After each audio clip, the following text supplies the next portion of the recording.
Good afternoon and welcome to everybody. Padre's Ponderings coming on, and as you see, Rebecca's not here today. We have instead a young chap here named Bennett Ellison, Sure. who is the newest member of our staff. And tell us, what are you going to be doing here Yes, sir. on the staff and team at Church of the Cross? Yes, very grateful to be the curate. And so, to my understanding, within the Anglican Church, a curacy is a ministry opportunity designed for aspiring priests, where they can go to a church and rather than jumping into a place and be given a certain lane to focus in and lead, this opportunity rather gives the chance to rotate in between different ministries at a church and see how things operate, so that, Lord willing, one day as a priest you'll have experience and know how those function, as well as learn and grow in my weak spots and grow in the strengths as well. Were you raised in the Anglican Church? I was not. I am at least third generation Methodist, and so deep roots in the Wesleyan Methodist tradition. My grandfather and my grandfather on my mom's side, and then my dad were both elders in the United Methodist Church. My dad now a Free Methodist, so we've kind of jumped around a little bit, but Methodist through. And what would you say is the big difference that would prompt your dad to move from Methodist to Free Methodist? Yes, sir, that's a good question. I would say that's a loaded answer, I would say. Well, I'm not after some big theology here. No, just right. It's Methodist and Free Methodist. Right. There's got to be some sure, the just distinction. on top. Yes, yeah, so the distinction between those two. Well, the Free Methodist started as a movement through abolition days of slavery, and started up in the Northeast, where it was cold, and part of that was they would have pews for church, and then there was heaters around the pews and certain pews, and people could pay to get closer to those pews, and people kind of felt like that separated classes of people, that the rich could actually sit closer to the warm pews and the heaters, where the poor people would have to sit elsewhere. And people said, well, we don't want pews where we have to pay, we want a free Methodist church, and then that partnered as well with movements for abolition of slavery, and some of those movements started the Free Methodist movement. But Methodism as a whole has several cousins, distinctions. But John Wesley, being the core founder of Methodism and an Anglican priest his whole life. Sure. So when I discovered the Anglican world, it brought a lot of peace for me, knowing that I wasn't jumping ship. Well, how did you discover the Anglican world? Because it seems like you're being raised in the Methodist Church and generations, and you've been going. I imagine you grew up going to church with your mom and dad. Absolutely. Yes, sir. I appreciate the question.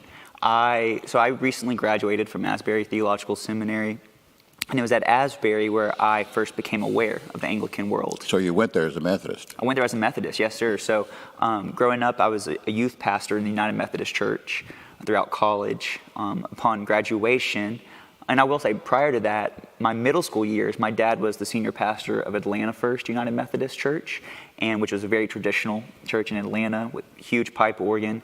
And those years really formed me in terms of the hymns, John and Charles Wesley, their infamous hymns, and some of those traditions, and more the high church experience, liturgical experience. Then throughout high school, going to other churches where my dad was sent, more contemporary space, but always within the United Methodist world. I went to college and was serving at a United Methodist church. Upon graduation, my dad switched from doing the pastorate with the United Methodist Church to nonprofit world, serving the homeless in Atlanta, doing a nonprofit there. And then when he felt called back to the pastorate, it was a better fit for us to join the Free Methodist at that point. And so Still in Atlanta? South side of Atlanta, yes, sir. And that Free Methodist, he planted a church in Noonan, Georgia, where a lot of my family is, and where my family folks and my brothers still are today. And but that Free Methodist context is when I was graduating college, my dad gave me a call and said, hey, our church is growing. We're looking to add another service. Would you be interested in coming on to plant that, to lead that? And I said, absolutely. And so at that point, just by joining that staff, I was in a sense a Free Methodist, started the ordination track with them. But it was when I got up to Asbury where I started attending two things. One, our chapel services that we've had that they host on Tuesday, Wednesdays, and Thursdays. And those chapel services are very dynamic, given the day. Some of them are more contemporary, some days are more traditional, some have different uses of liturgy. And some of the liturgy in those services was really starting to minister to me. As well, we had a daily Eucharist service. So 5 days a week, from just 12 to 12:20, a little Eucharist service. And we'll have someone give a devotional, and then we'll have the Eucharistic liturgy, and then we'll partake in the Eucharist. And when I first arrived on campus, I was not super well versed in what we're doing with communion, with the Lord's Supper. But I just knew as a Methodist, this is something that we do. And so I started going to that service, and it was there where, once again, the liturgy started forming me. And then one day I heard a sermon on the theology of the Lord's Supper, of the Holy Eucharist. And they talked about, as Methodists, that John Wesley believed, and we believe, and the church historically has believed, that in some way the real presence of Christ meets us there. And after that sermon, I thought to myself, if what the preacher said is true, that changes everything.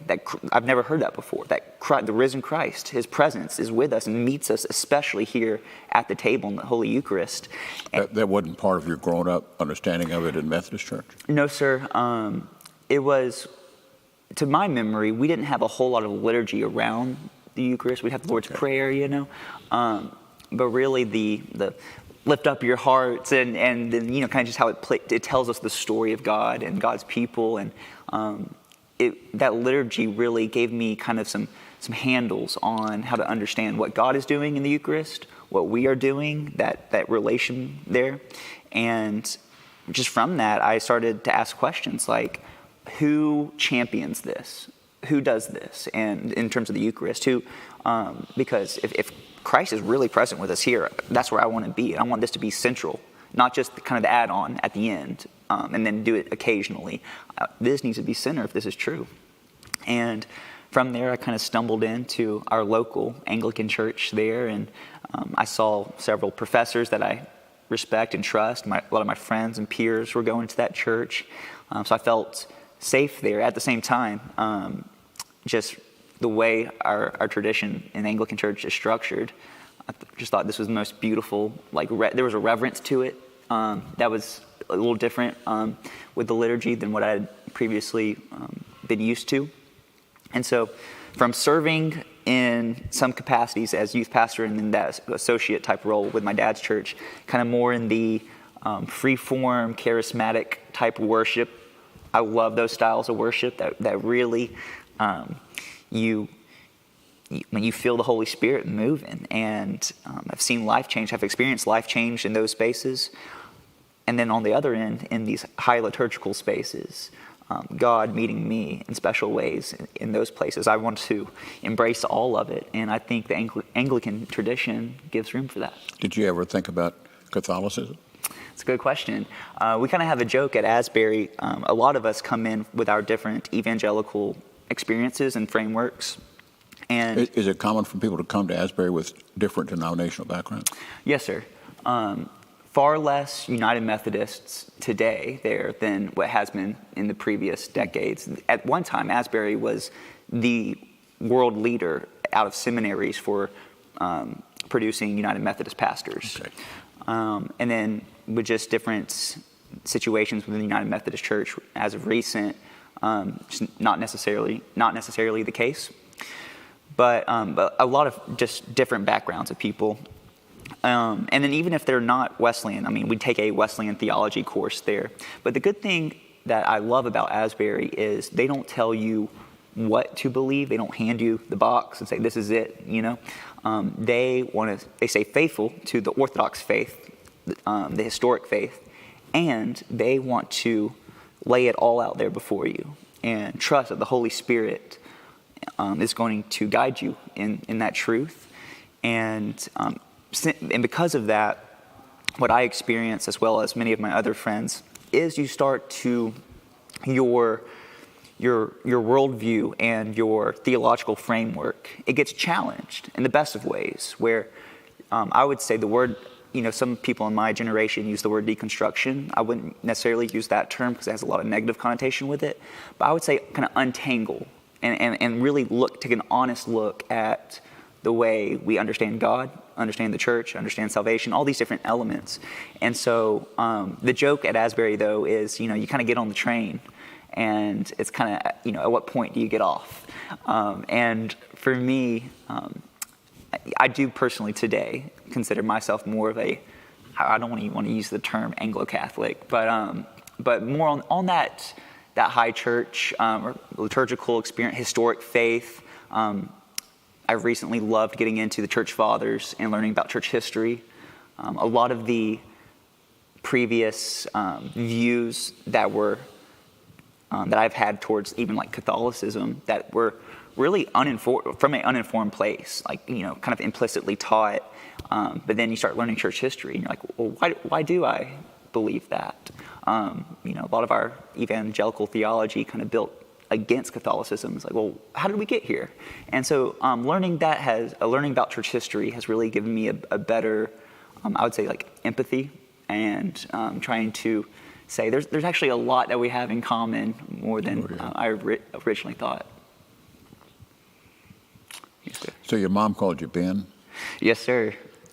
Are you wanting to go by Ben or Benji or? Bennett, or what do you want to go by? Right.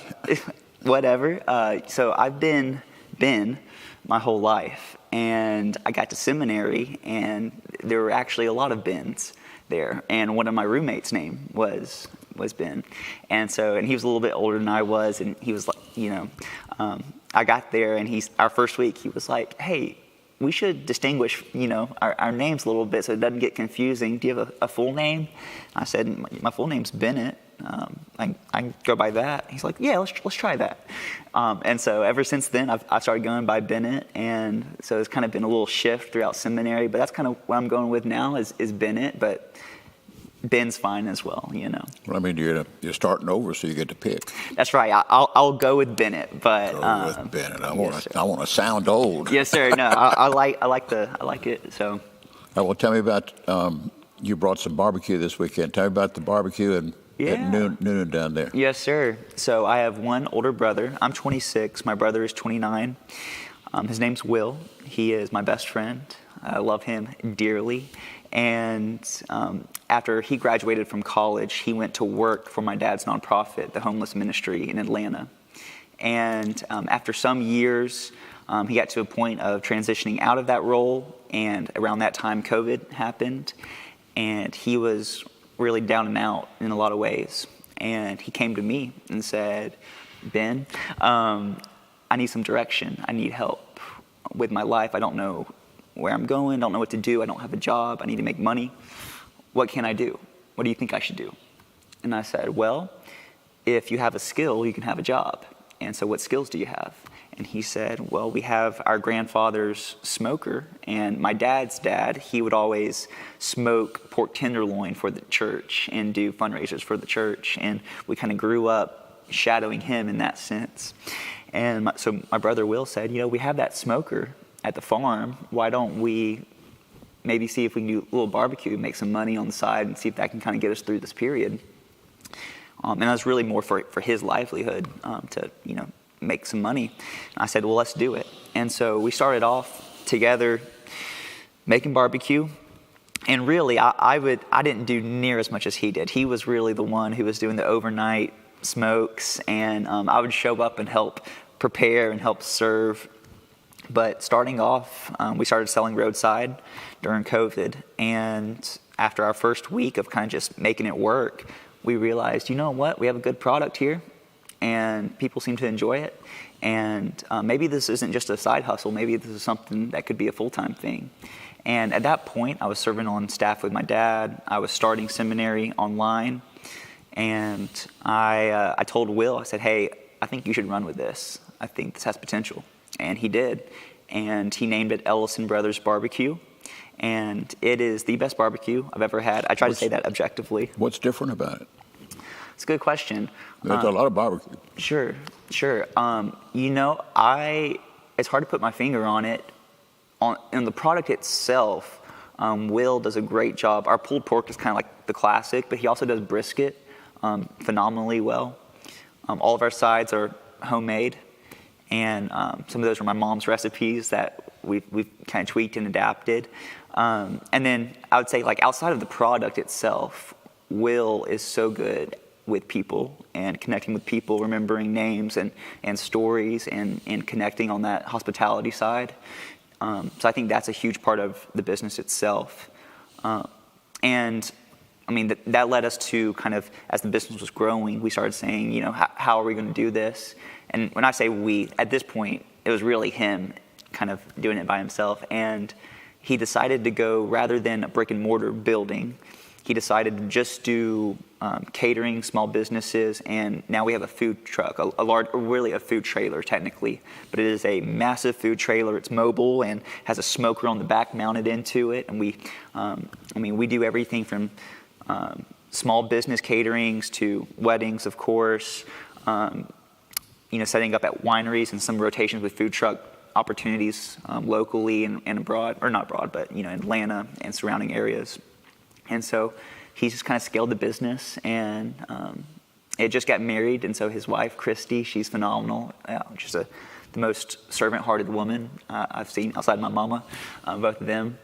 And she does a great job helping. And so they're doing a great thing. And it's Ellison Brothers Barbecue? Yes, sir. Well, so you're the S on the brother. That's right. That's right. So you're getting a cut out of all this? We joke about that. When he got married, we said, I went from being a 50% owner to a 33% owner. But really, at this point, it is pretty much all Will and his wife Christy, and I kind of just. So she's into it too? Yes, sir. Well, she's teaching. She teaches special needs children at an elementary school, Moreland Elementary, around Noonan area.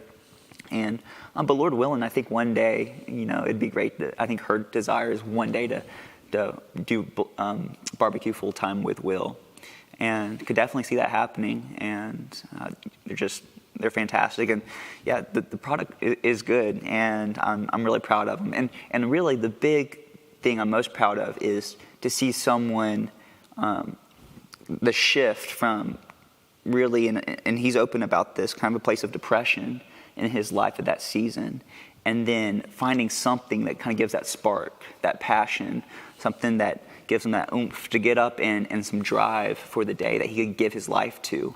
And I mean, it's just a complete 180 in his spirit to see him now, and he's mastering the craft, and I'm so proud of him. And then similarly to my journey, that's what the Eucharist was for me. It was one of these things that said, I want to give my life to this. And I want to go as deep as I can into that world, and I want to serve other people with it. For my brother, it's barbecue. For me, I want to serve the church with theology, preaching and teaching, and pastoring. So you're at Asbury, and Asbury's where? Asbury is in Wilmore, Kentucky, which is a little bit south of Lexington. It's a ways. It is a ways. Why come to the Church of the Cross? It's a great question. There'd be a lot of places out there. Sure. So that man who was the preacher that day, who gave that one sermon that really changed my life, his name is Bob Stamps. He is the former dean of chapel at Asbury Theological Seminary. And he was one that our father, Nathan Weaver, worked for. Nathan was his personal assistant. And when I was talking to Dr. Stamps about my journey becoming Anglican, he told me, he said, Bennett, if you're going to be an Anglican, really be one. And I would advise that you go and learn from some Anglicans who are doing it right. And I said, great, yeah, amen. What do you think that looks like? And he said, well, I want you to get in contact with Nathan Weaver. And he told me a little bit about his relationship with Nathan, and I reached out to Nathan via Facebook, kind of like a cold call a little bit, and just mentioned our connection through Dr. Stamps, and mentioned I would just love to hear his story. And through our phone call, we really connected, and I felt like just one of those connections where everything was clicking on all cylinders. And he mentioned this curacy and that was the first time I'd ever heard of a curacy. And that was, I want to say, spring semester of my final year of the seminary. And so, I mean, it was one of those seasons where I was, trusting the Lord that something was going to open up at some point.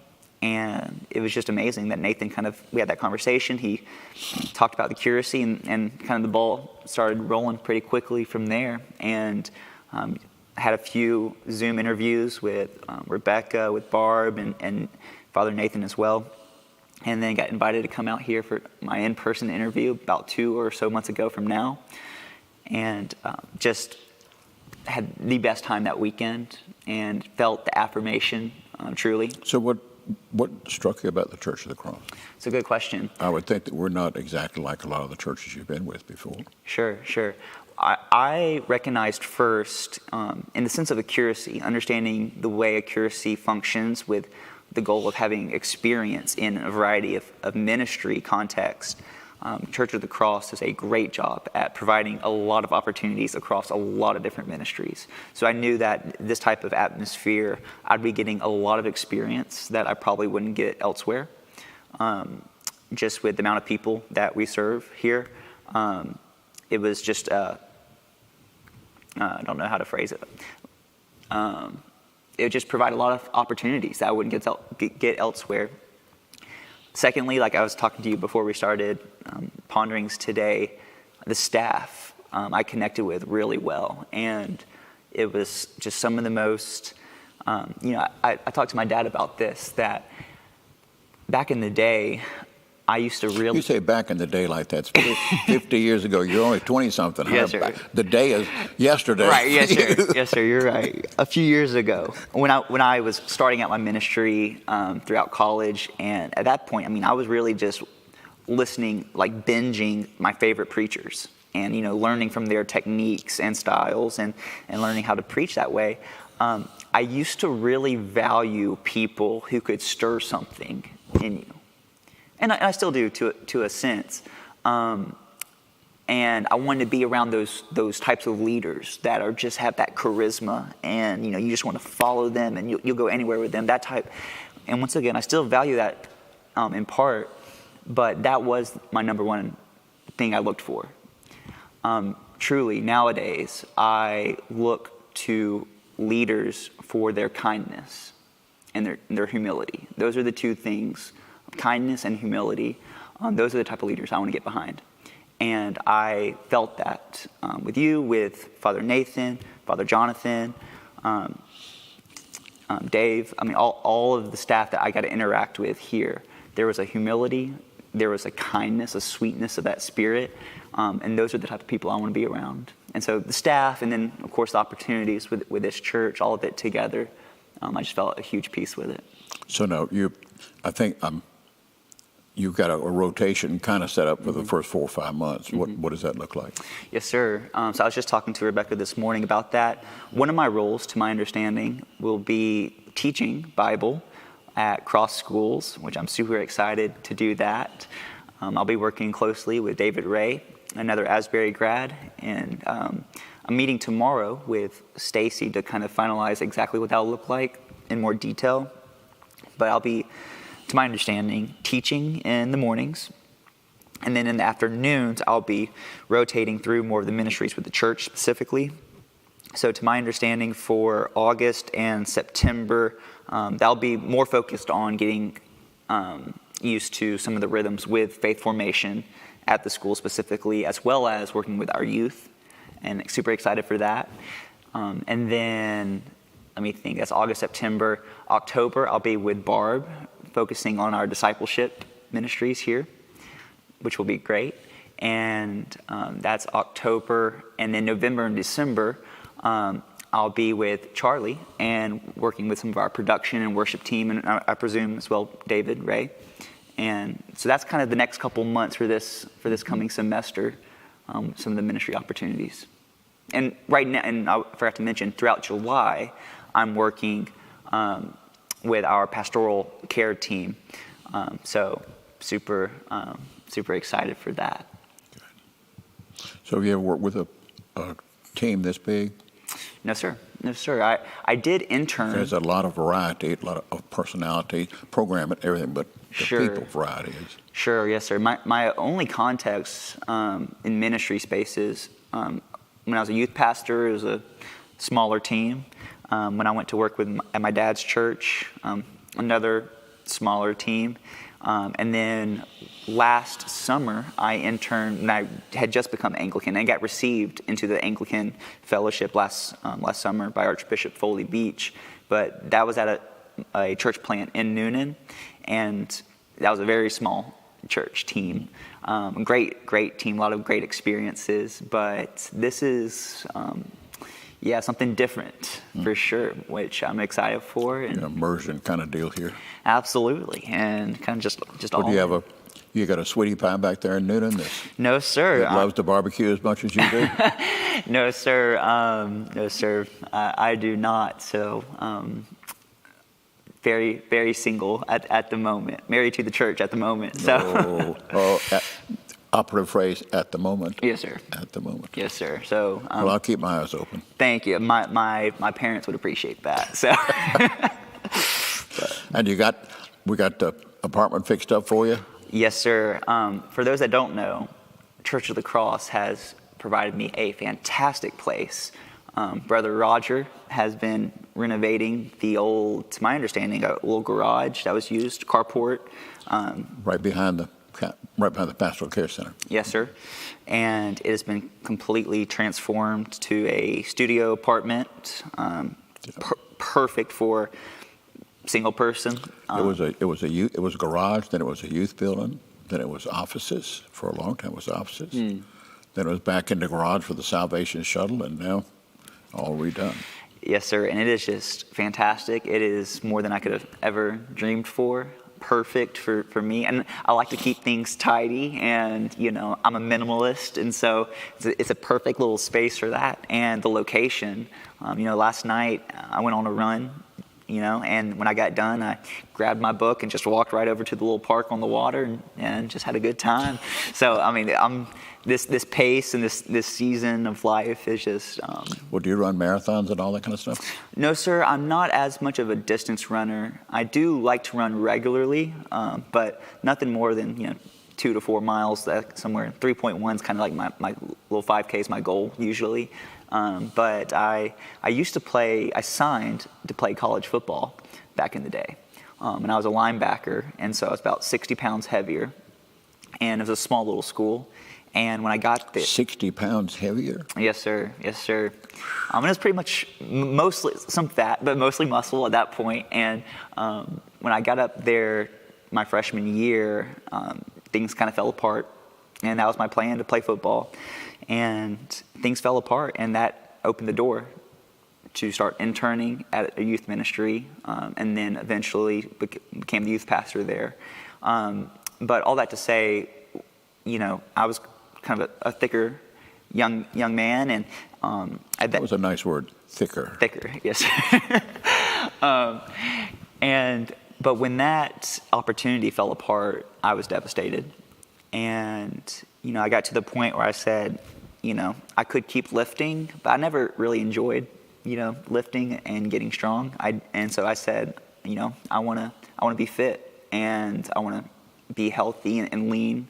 And so I really haven't done any big powerlifting since. I've done some CrossFit stuff, but really just started running at that point, and that became a great stress reliever.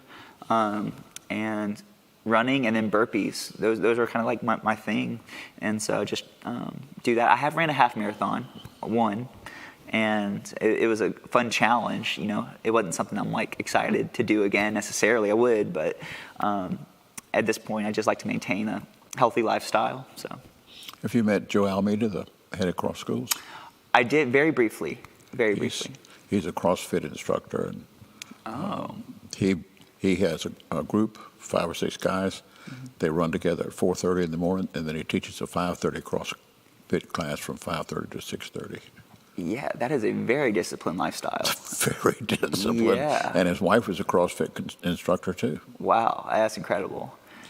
Yeah, well, I'll be learning a lot from them, more than just that education piece, right? Yeah, he's a special guy. And Kathleen is a really special lady too, so we're glad to have them. Glad to have them. They were very sweet, very welcoming. Met them just in passing when I visited about 2 months ago. So excited to work with him, under him. Yeah. So what you want to ask me? Yeah, appreciate that.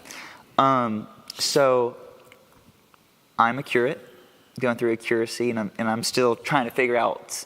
I understand how. Technically, Yes, sir. you can't be a curate till you get ordained a deacon. Okay. Technically, you're a pastoral intern, but we're calling you a curate because you're going to be ordained a deacon sometime. This fall, isn't it? Lord willing, yes, sir. Through. But no definite time frame, but sometime this fall. Yes, sir. That's the goal. Okay. And I'm working toward. So. That'll be with Foley Beach's diocese. Yes, sir. Diocese of the South. Okay. All righty. So for the curacy, what would be your ideal if you're looking at a curate and you're saying, man, they are getting the most out of this experience? What are some of those general principles of what you want to see in a curate? I think the main thing I want to see is for you to find out the things that you resonate with, and more importantly, the things you don't resonate with. Everybody's not a generalist. You can be in a church and you're supposed to be passionate about everything, but down deep you're not. I want to get in touch with what are you passionate about, because what you're passionate about resonates with what's going to bring you joy, and that resonates with how God has gifted you. And this gives you an opportunity to touch a lot of bases and to find out who you are, see, and who God created you to be.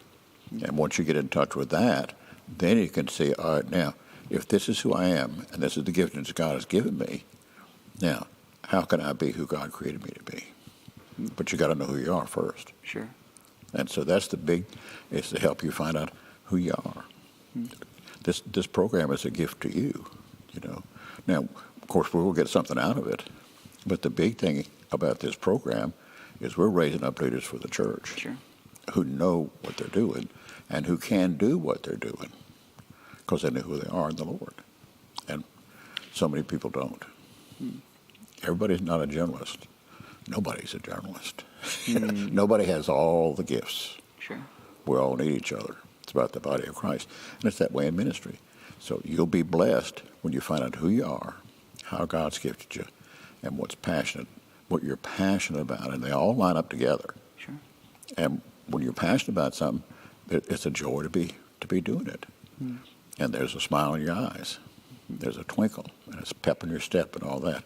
And that's what you want people that you work with to get. So many people come to church and they have a long face and they leave with a long face. And it's because nobody's touched them. See? You get up the pulpit and you're a stick of mud, you're not going to inspire anybody. And inspire is the thing. You can't give what you don't have. And if you're going to inspire, if you're going to put the Spirit in somebody else, you got to have it in a way that just flows out. You can't give what you don't have. And we're wanting to get in touch with, what do you have? What has God given you?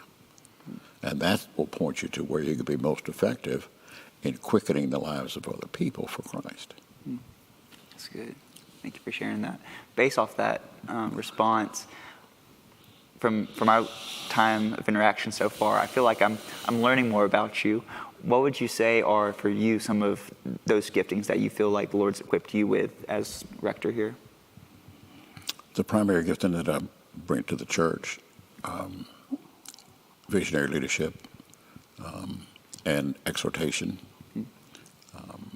and teaching. That would be the main things. But visionary leadership, I'm always out there. Yeah. See? Yeah. I'm not back here. Right. There's a lot of things in the day, but that was yesterday.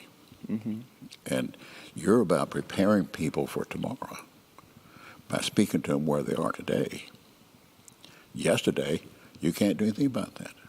You can touch people in their present and prepare them for a future that is more God-honoring, God-glorifying than back there was. Sure. See? Yes, sir. You can't minister to who people were. You minister to who they are. And the very same thing, it's that very same way.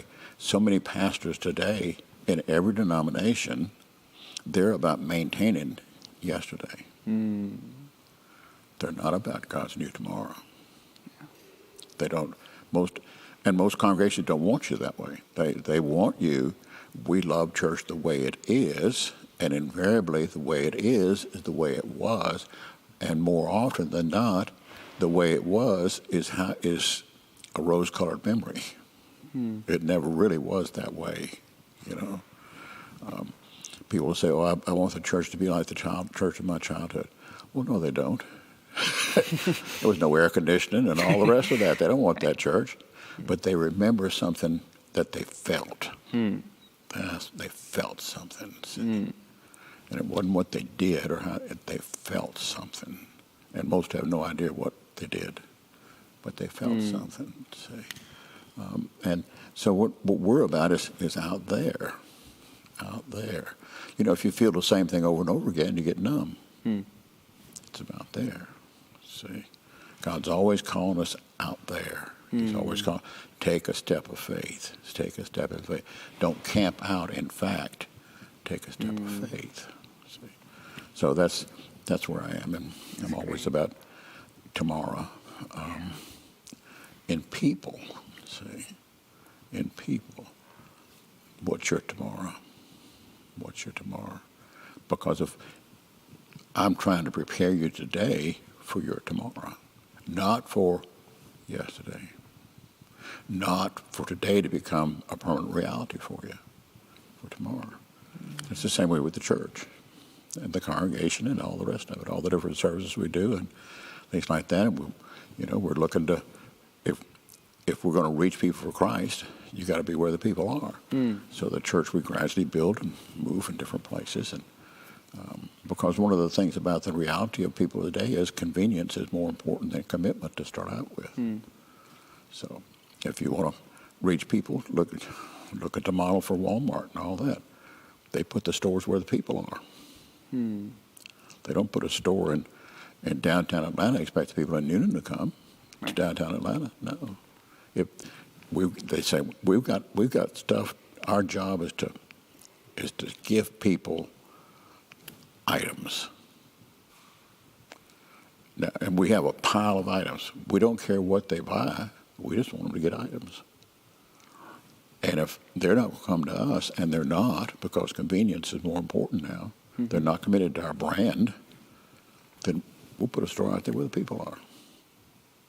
And they have folks that are all over the world looking for where are people migrating to. Where are they migrating to? They bought land out there for the Walmart off of Archer East in Jasper County before there was anybody out there. Just anticipating. You got to be ahead. You got to be ahead. If you wait till the people that are there, then you can't buy the land. It's too expensive. You can't make any money. And they have a bottom line they're trying to manage. So where are people going to be? So we're looking at that. If you want to reach people with the gospel, you've got to be where they are. With Paul's missionary journey, he's going to where the people are. And that's what the church has to do. You go where the people are, meet them where they are, then you can move them to where the Lord would have them to be, but you got to meet them where they are. So that's good. So we talked previously about Church of the Cross in relation to just the Anglican world, and you kind of hinted on some of these themes, but what would you say has, under your leadership, has been part of the factors that has helped Church of the Cross grow into what it's been? So you just spoke to location being where the people are. Is there anything else that you would say that you've been intentional saying, this is distinctively how we're going to lead as Church of the Cross, and how it's been so effective for this community? I think the first thing is to have some kind of understanding about the people. Nobody's born Anglican. You can't grow a church on Anglicans. You've got to be able to speak a language that people can understand. So your preaching has to be relevant. It has to engage, has to make a difference. When I was a child growing up, Preaching was all to your head. It was an academic exercise, no more. You got to be able to reach people's hearts, and your preaching has to do that. Just like you dating somebody, if you don't feel something the first date, you don't want to know anything about them. Relationships start here, not here. See, and so that understand the demographic, and the demographics change tremendously. So how do you reach parents and folks your age and older that you're really young, but to get up to 30 to 50, how do you reach those people? And most of them don't go to church anywhere. You reach them through children. So with my background, and by God's grace, had that background in education, Christian education, and I knew the power of that to reach families for Christ. Come here and working through in a church setting, and then you put the two together. And the church has grown tremendously through the children and through the school programs that we have here. And as we expand in the future, that'll be a part of our model as well. Reach the children. The parents aren't against faith. They're not against religion of any kind. Yeah. They don't know anything about it. And the children, what's the prophet say? He said, a little child will lead them. Well, that works. It's in the book. It works. The prophet knew what he's talking about. It works. And the children you teach them about Jesus and teach songs and Bible stories, they come and tell the parents. And they come. If a parent will get up on a Saturday morning to go watch a child play soccer or something like that, they get up on a Sunday morning to go watch their child smile and sing the songs. Children can lead. The children are doing more leading in our homes now than the parents are, and there's a great tragedy about that, but that's another story. So children reaching, knowing that people don't expect them to be who they aren't, accept them for who they are, and then that's what Jesus did, and then move them to where the Lord would have them to be, and open themselves up to see the potential that's within them. And most people today are just bumping along, just trying to survive. If you're alive from one day to the next, you pat yourself on the back a little bit. But they're not really living. They're alive, but they're not really living. And that's what the gospel does. Gives you life. So. Amen. Another question. Back when I met with you in your office, powerful time together, and one of the things you told me that will always stick with me, as I feel a call towards the priesthood, I want more than anything to be a priest. And some great words of wisdom you gave me is that this does not make a priest. The collar doesn't, but this does. And so my question for you is, what would be your wisdom and advice to a 26-year-old who aspires with all his heart to be a priest? What can I be doing to prepare me in the heart? First thing is, when you get a collar, don't let it go to your head. Most young fellows get a collar and they think, oh man, I'm somebody. Because that's been a goal. When you reach a goal, I'm somebody. But really, growth in the church